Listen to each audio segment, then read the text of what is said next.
Assalamu alaikum wa rahmatullahi wa barakatuh, mes frères et sœurs. Le prophète, sallallahu alayhi wa sallam, nous a avertis d'un homme dont l'arrivée précédera la fin des temps.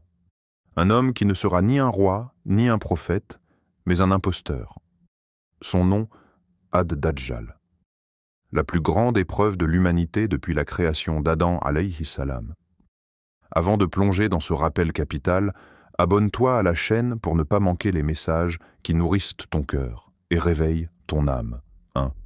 Pourquoi le Dajjal est-il la plus grande épreuve? Le prophète sallallahu alayhi wa sallam a dit « Il n'y a pas eu, depuis la création d'Adam, d'épreuve plus dangereuse que celle du Dajjal. » Rapporté par Muslim. Mais pourquoi? Parce qu'il ne viendra pas avec des armes. Il viendra avec la séduction, l'illusion, la tromperie. Il prétendra être Dieu, et beaucoup le croiront. Il fera pleuvoir, il fera revivre des morts, il nourrira les affamés et privera de nourriture ceux qui doutent. Est-ce que ton cœur sera assez solide pour résister à cette tentation? 2. Les signes avant son apparition. Frères et sœurs, écoutez bien. Avant l'arrivée du Dajjal, il y aura des guerres sans fin, la famine dans le monde, l'ignorance religieuse généralisée, la perte de toute vérité. Le prophète, sallallahu alayhi wa sallam, a dit « L'homme se réveillera croyant, et le soir, il sera devenu mécréant. » Rapporté par Ahmad. Regarde autour de toi. Les repères s'effacent. La vérité est moquée. La foi devient étrangère. Est-ce que tu reconnais ce monde? Peut-être que le terrain est déjà prêt? 3. À quoi ressemblera le Dajjal? Le prophète, sallallahu alayhi wa sallam, nous a laissé une description précise. Il est borgne, son œil droit sera comme un raisin pourri qui flotte.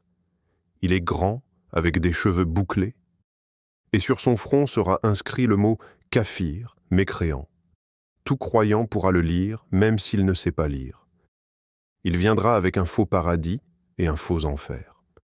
Ce qu'il appellera paradis sera en réalité un feu, et ce qu'il appellera enfer sera en réalité le salut.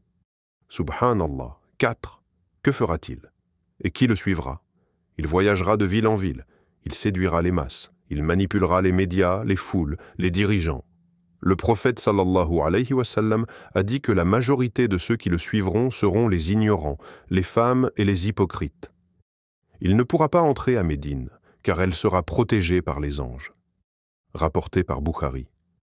Mais attention, toutes les autres villes seront accessibles pour lui, y compris celles où vivent des musulmans, sauf si Allah te protège. Et cette protection commence aujourd'hui. 5. Comment se protéger du Dajjal? Le prophète sallallahu alayhi wa sallam nous a laissé des clés précieuses.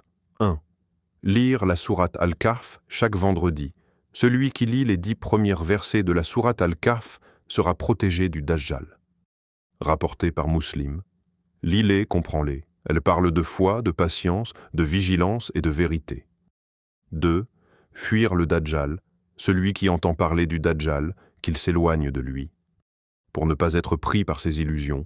3. Fortifie ta foi dès maintenant, renforce ton lien avec Allah, apprends à reconnaître le vrai du faux, et vis chaque jour dans son souvenir. 4. Apprends cette invocation après chaque prière. Allahumma inni a'udhu bika min adhabi jahannam, wa min adhabi al-qabr, wa min fitnati al-mahya wal-mamat, wa min charri fitnati al-masih ad-dajjal. Hadith authentique. C'est ta protection, ton armure, répète-la avec ton cœur. 6.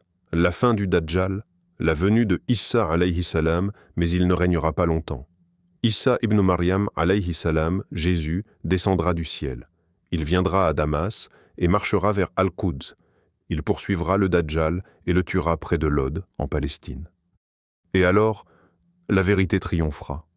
La justice reviendra, et l'islam régnera dans la paix. Es-tu prêt? Ce message n'est pas là pour te faire peur, mais pour réveiller ton âme. Tu as été prévenu. Maintenant, tu sais. Alors, prépare ton cœur et renforce ta foi. Celui qui vit selon la vérité ne craindra jamais le mensonge. Subhanallah. Si ce rappel t'a touché, partage-le à ton tour. Prépare-toi au Dajjal, mais prépare surtout ton âme pour Allah. Abonne-toi et ne laisse pas ton cœur dormir alors que la vérité t'appelle.